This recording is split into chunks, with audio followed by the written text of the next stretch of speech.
Hey, y'all, we are back for Supernatural Thursdays. Has Chuck crushed Sam's spirit? What's the fate of Sam and Eileen? The fate of the boys? We've got so much to talk about. We are coming at you right now. I'm Maria Menounos, and you're tuned in to AfterBuzz TV, the ESPN of TV talk. Now, let the buzz begin. Back for Supernatural Thursdays! It's Cherry's favorite day of the week! Happy Supernatural Thursday! Hey, y'all, we are here talking with you all about Supernatural Season 15, Episode 9, The Trap. My name is Lyndsey Wagner, and I'm joined by my beautiful, lovely, also jewel-toned lady, Miss Cherry Davis. Hi, everybody. We've missed you so much over the winter break. We had a little holiday break. Got to enjoy some time with family and friends, food, drinks for Cherry, drinks for me in Wisconsin. The drinking never ends in Wisconsin. There's not a whole lot else to do. And cheese. And cheese. And cheese. Lots of cheese and fried food. And we're back now.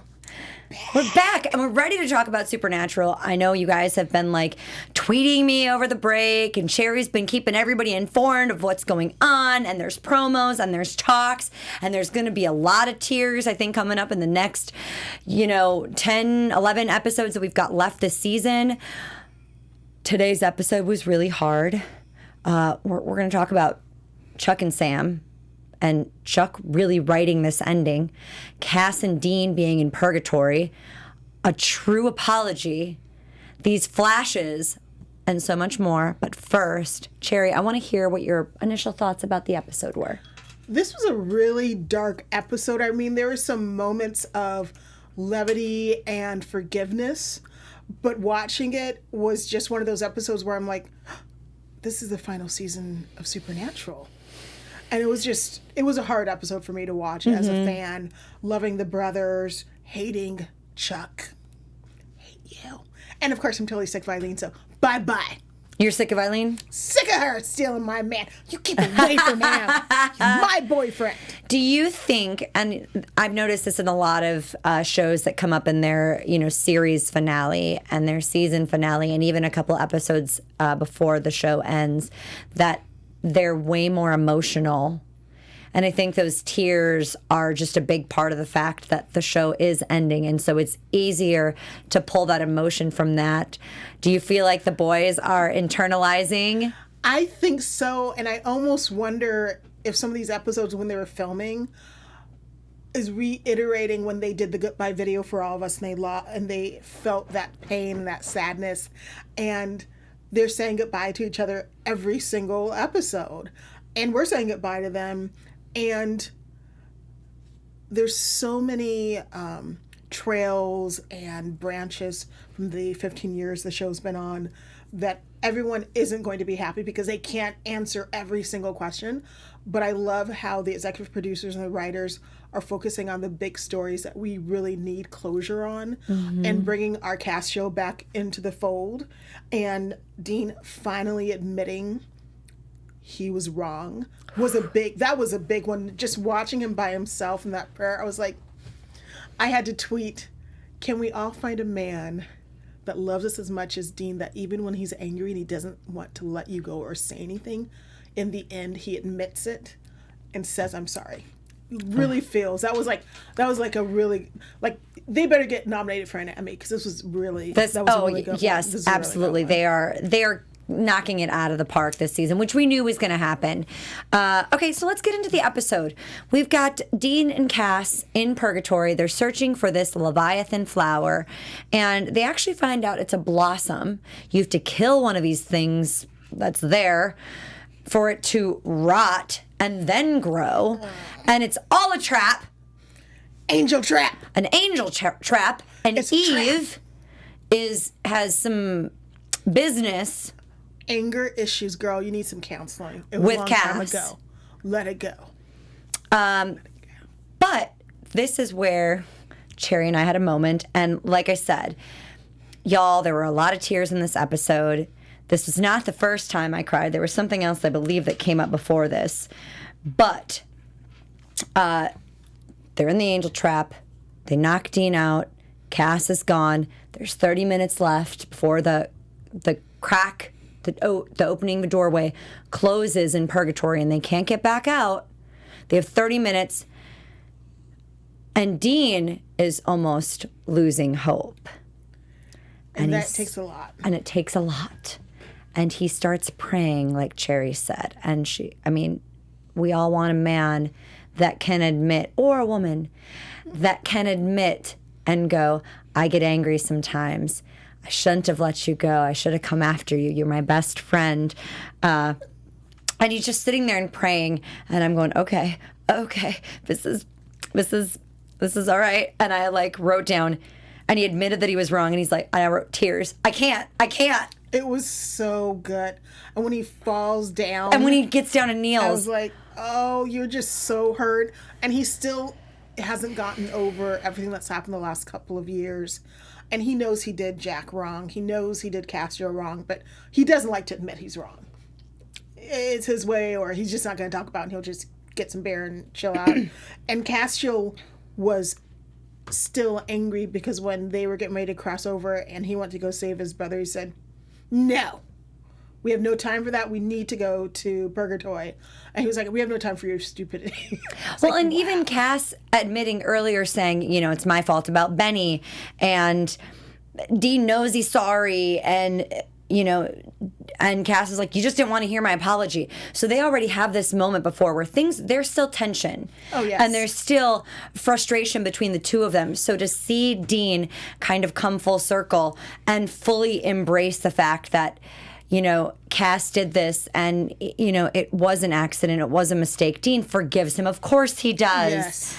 And he's sorry it took him so long to say it. I was kind of hoping we'd see my favorite Cajun, but I was too. It was still good. It was a really great episode. Oh, what great a scene! What a great, beautiful monologue. It was a wonderful monologue. He was able to evoke so much emotion, and I know that part of it is because I've been watching the show for so long. I'd be curious to see or hear from people who are new to the Supernatural fandom how it affected them if they've only been watching it the last 5 years or the last 3 years. Because you and I have been watching from the beginning, so we know the up and down. We know that they've lost so many people, so many friends, their family, and now they're really cleaving on to the ones that they have left. I mean, they had to say goodbye to Rowena. Mm-hmm. And I don't think Dean realized how hard that was going to be to say goodbye to her. And then all of a sudden he was like, Sam, we could have done something different. I was like, oh, you loved her. Now you can't say it. Until she was Queen of Hell. It's just really great to see these guys just dive in, fully embrace it. I think even back in the day, not that they were too cool for school, but really they are fully immersed in these characters, and they're better actors. I mean, it's when you do a show for 15 seasons, you really get into it.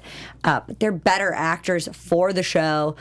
In their characters, it was such a lovely moment, like you said. So, oh yes, they really know their characters, and of course, every fan who watches us on AfterBuzz TV can be a fan of reality, can be a fan of comedies, books, movies, Star Wars, Star Trek. We are so happy that you watch us every day and that you're part of our AfterBuzz TV family. So please make sure you subscribe on YouTube, that you give us a rating on iTunes, and leave a comment on our show. And don't forget, you can always be a part of AfterBuzz TV, because even if you don't love Supernatural, we're talking Sisters on BET. We'll be talking about Picard on CBS All Access when it premieres really soon.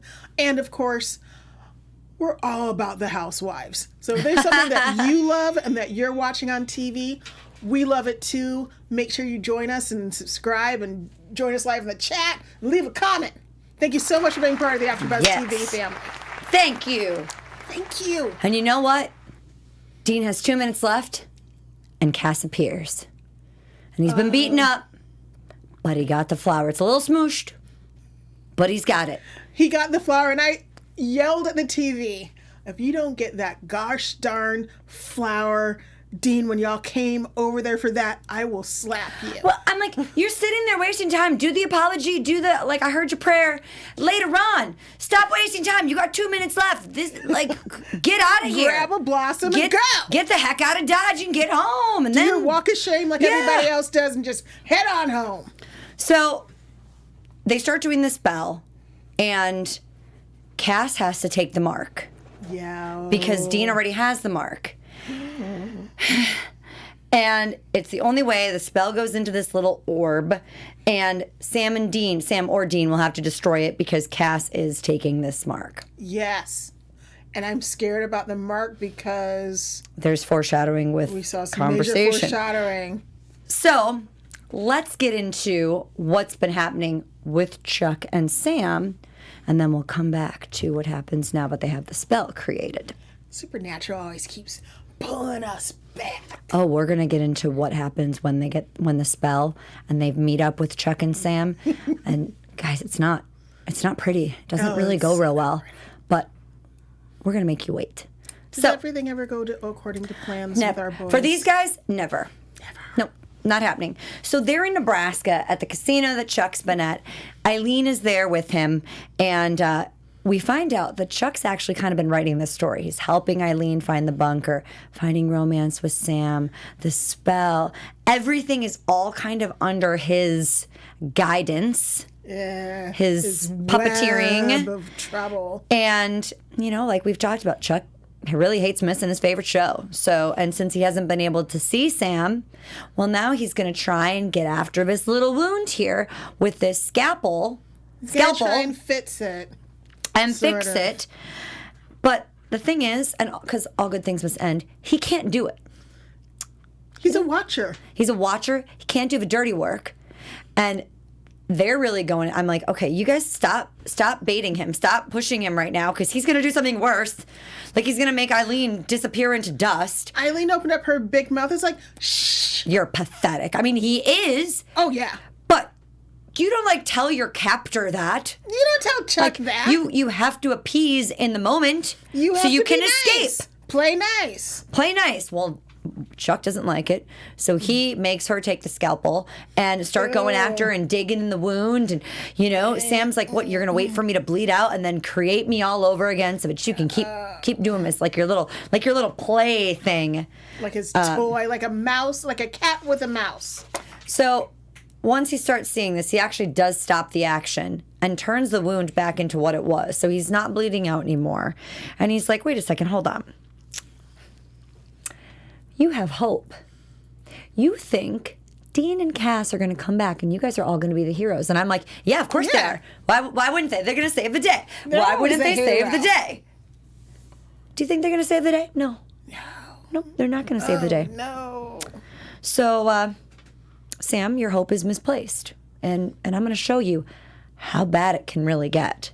So he shows him this flash forward to April 20th, 2020 at 11:42 p.m. Everyone's chilling. They're looking at cases. People were eaten by an alligator. Like it wasn't a monster. Dean is sleeping. They're all drinking a beer, having a great time. And then Jody calls and says she went after a vamp nest and there were more than she expected. And now Claire's dead. Well, first of all, you don't go to a vamp nest with just two people. You always need more. You always have to anticipate some mess going to go down. So that was on her. But they just seemed dispirited, I noticed, in that future version. I thought that they'd still be in that glow of getting rid of Chuck. Instead, they just seemed beaten down. And listening to them talk, I thought, remember when we had the Monsters 2.0 when they got upgraded and they never mentioned it again, but they never said they went away. And all of a sudden I thought, are these vampires 2.0? Mm-hmm. Those are a lot harder to kill. Yep. And that's what I'm thinking. All the monsters are going to be more difficult to kill. And as Chuck kind of explains that he needs to be there. He needs to have some sort of control over what is happening. So then we flash forward again to January 6th, 2021. Mm-hmm. Dean and Sam are driving. They did everything they could, but they didn't because they let people bleed out. And Cass wasn't there, so he wasn't able to heal them. So we're like, okay, wait, now you're talking 8 months after this Claire is dead. Now Cass is gone. Cass is dead. He was in a Malik spot. And, yeah. He went crazy. The monsters are winning. Then November 3rd, 2021. Sam's loading guns. The Dean's like, we just got back. If they don't hustle, the nest will move. And Dean says it's time. Time to stand down. To quit. The mark made Cass go crazy, so he had to put him in the Malik box. Dean had to do that. The monsters are everywhere. They can't even save people. All their friends are dead. And after Eileen dies, he'll be done too. What about going out swinging, guys? What about having hope? Dean is losing hope. He's lost it. He's done. This was the first set of tears that I cried because I was like, wait, no, you guys, we got to keep fighting. Always keep fighting. Sundance. Butch and a Sundance kid. You go out in a blaze of glory. Dean would never give up, no matter how bad things would get. And Chuck says he does, he will. This is the truth. This is what's next. So Chuck is literally crushing Sam's spirit with every single flash forward that we're doing. And do you truly believe this is the truth and Chuck is showing him the real truth? Or do you think this is all just to crush his spirit?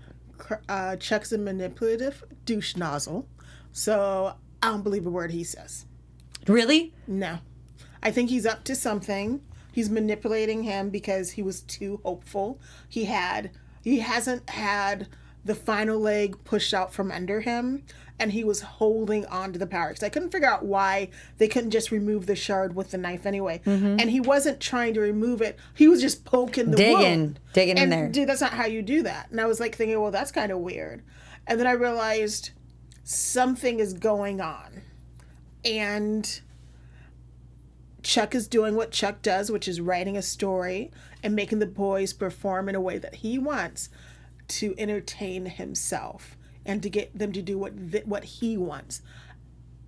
And I know the boys have free will, but to a certain degree, I kind of feel like sometimes they're in a little bit of a maze until they break through a wall. Well, and that's why I'm thinking this, because if Chuck was controlling even Eileen to an extent to kind of lead her to Sam, I don't know. I feel like some of this is foreshadowing, and maybe there was some truth to it. Maybe it's not all truth. I mean, I do think he was doing it to crush his spirit. But then we fast forward even more to Sam is saying he's going to raid the nest with or without Dean, and Chuck says Dean should have trusted his gut. And December 9th hits 2022, and it's stuck. This is as far as it goes. This is the end. So we get there. Sam and Dean are locked in a room. They're going to go down together. They're going to go down swinging. Okay, we're back. Butch and Son next kid. Cool. We got it. We came back from this. Dean still has hope. And Bobby and Jody are hunting. Yes. I was like, what are Bobby and Jody doing there? Yeah, what are we doing here? This is great. I was like, hey, Bobby. They're hunting Sam and Dean. Because Sam and Dean have turned into vamps. I thought for a minute, though, that they were all trying to, like, they had some monsters cornered and Sam and Dean were, like, or something. I kept thinking, it can't be something bad. Like, it was totally out of left. I truly did not see that coming. I didn't see the boys becoming the monsters, becoming the hunted. That was definitely, I thought they were just going to lose everyone and that was the end of it all. But then seeing Jody shoot Sam and Dean kill Jody and then Bobby beheading Sam. First of all, vampires do have free will and they could choose to not kill people. So I disagree with them going after and killing them because they were like, it looked like they were in the bunker. They were trying to like stay on the straight and narrow and mind their business. But Bobby always has been like not a great guy. He's got a death wish, black or white. He's always been like, monsters can't be cured. You can't trust them. Got to kill all of them. I was surprised that Jody was pushing Bobby to doing that because Bobby didn't want to kill Sam and Dean. I feel like Sam and Dean weren't killing people, but Jody was on a hate all vampires must die, and that's why she was going after them. But then we think too about the visions that Sam was having where he had to kill Dean or Dean had to kill him. Yes. So these are different visions than Sam and Dean, which Chuck explains because he says, I'm sorry, you guys deserve a better ending. This one's kind of like crappy, but this is it. And you know, you guys are important to me, blah, blah, blah, blah, blah. And Chuck even asks him, do you like the ending where you guys get killed by your friends and you're the monsters? And we come back to, no, it's going to be better. Yes. They're going to beat Chuck. Nope, they're going to do it. And Chuck says they can't. There's so much they don't understand because they're humans and he's God. So if it's that, it's the law of nature, dark forces prevail. Without Chuck, monsters rule and everyone will die. And is Sam able to live with that? No, right? No. There's just no way. You can't live with that.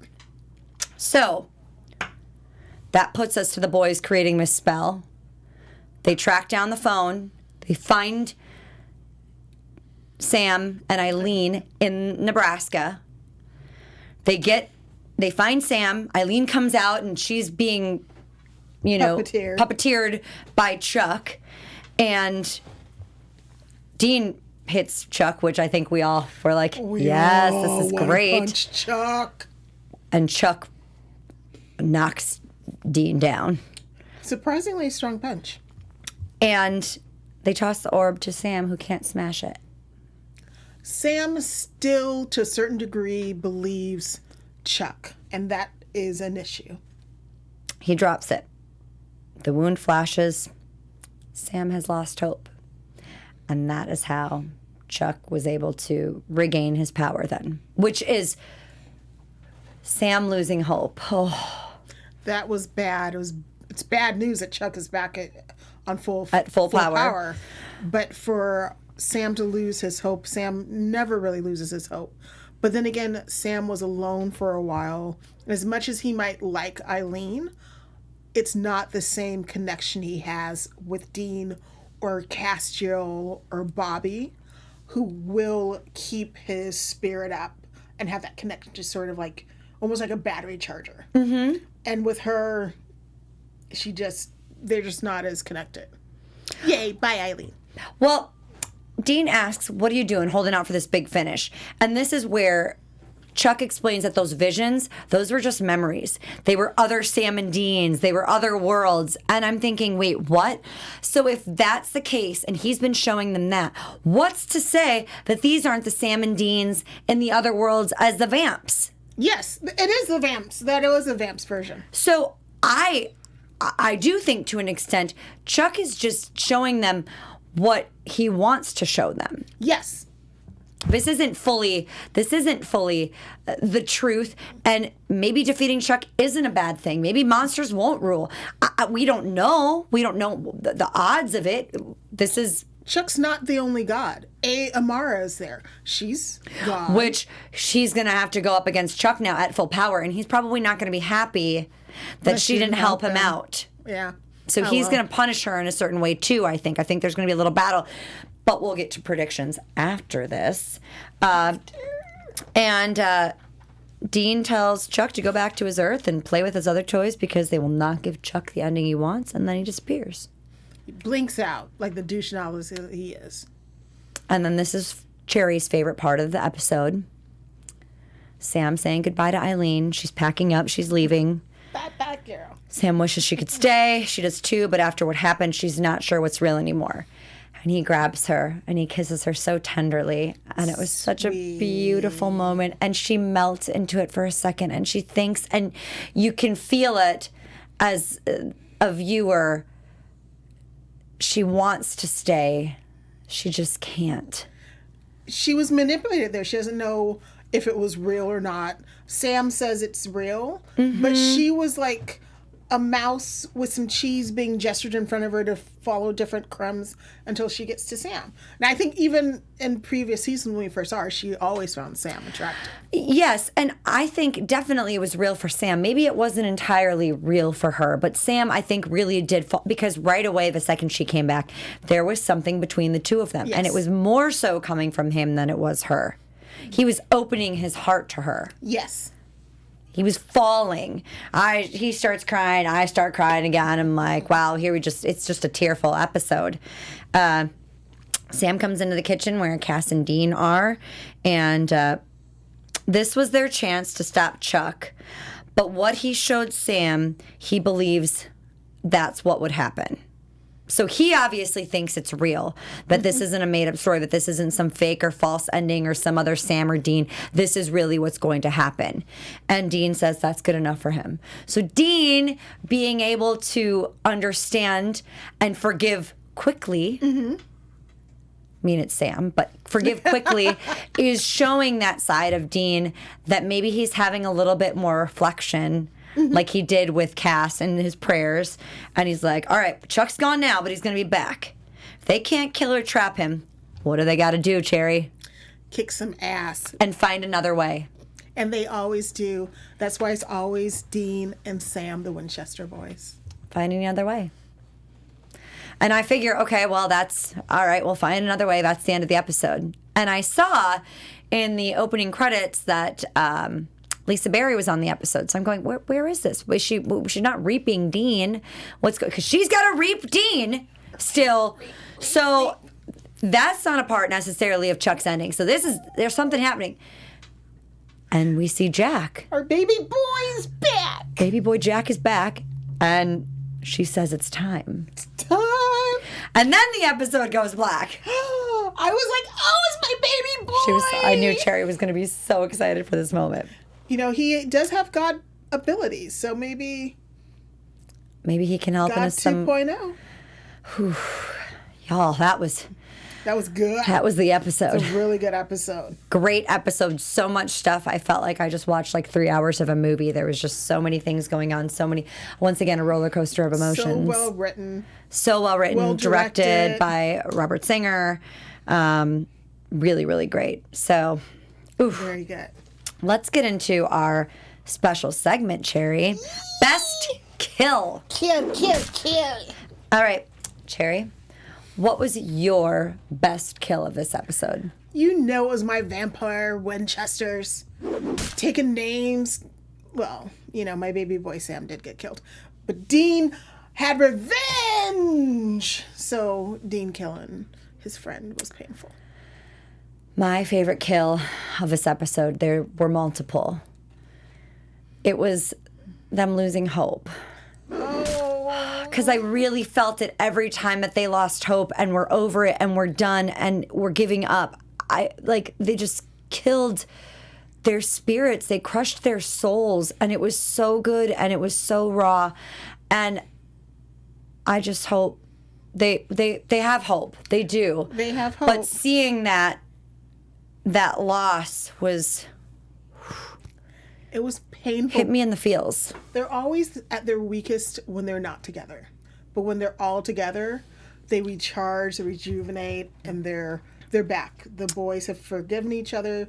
They're communicating. So Sam is feeling a lot better. And Dean immediately was like, if that's what Let's you do thought. This is what we got to do. We'll find another way. There's always another way, and they'll find it because they've been doing that for 15 seasons. So, all right, Cherry, let's get to some news and gossip. News! Woo! Well, Danielle and Jensen Ackles were in LA celebrating the Art of Elysium Gala on January 4th. So we were all in the same town. Yes. But of course, I don't have the money for Elysium Gala tickets, so I did not attend. But they look gorgeous, and that dress was mighty sheer. Like, damn, girl, you're looking good. She's doing the workout. I'm like, yeah, girl, that's why you and Jensen are so happy. And we have some exciting news from one of our favorite hunters turned vampire.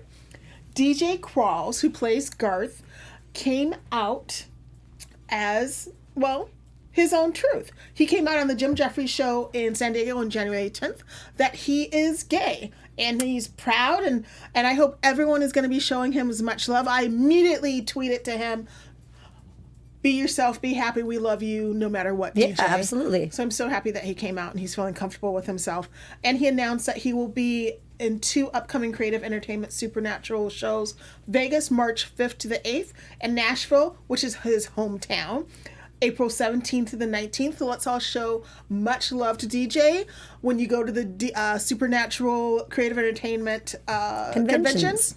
Make sure you guys give him love. And we do love him. And he's in next week's episode. He's in next week's episode. And if you go to his Twitter account, he posted a thanks to everyone, and it was very heartfelt. Oof. So I'm really happy for him. More tears. I just love our show and our friends on our show. So, predictions? Predictions, y'all. Let's get into some Your predictions. AfterBuzz TV predictions.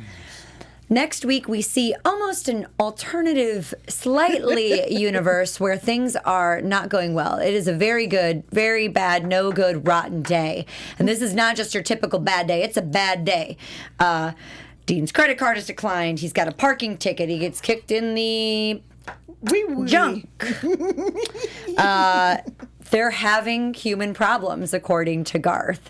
So they're going to have to deal with them, unlike the amazing super dynamic duo that they are. They're just dealing with the stuff that us normal people have to deal with on a regular basis. Dean's voice even went up high. It was hilarious. So we've got that coming up next week.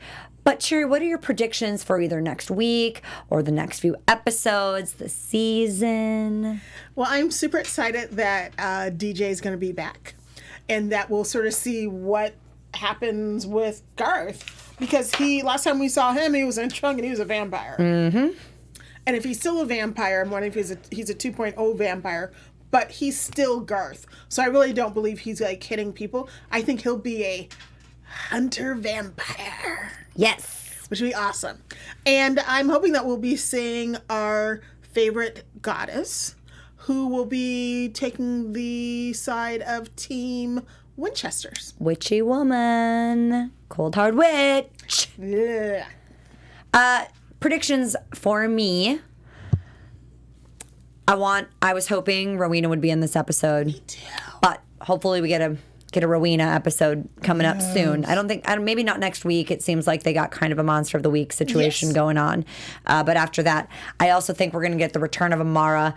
I think Amara is going to team up with the Winchesters to fight against Chuck. He's going to be pissed at her. He's going to actually do something that really turns her against him. So she feels like this is her option.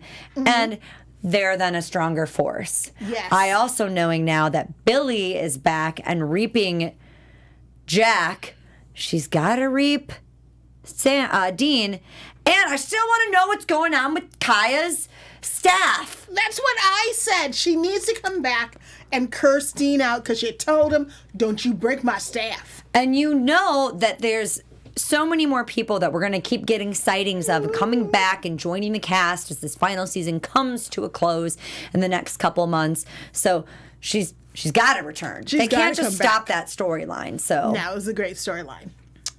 And that was your episode, you guys. We are back for Supernatural Thursdays. Cherry, where can everyone find you? You can find me, Cherry_ on Supernatural after shows on Thursdays, where you are right now. But on Twitter and Instagram. Y'all can find me on Facebook, Instagram, Twitter, all things social media at Lyndsey Wagner. That's LYNDSEYWEGNER.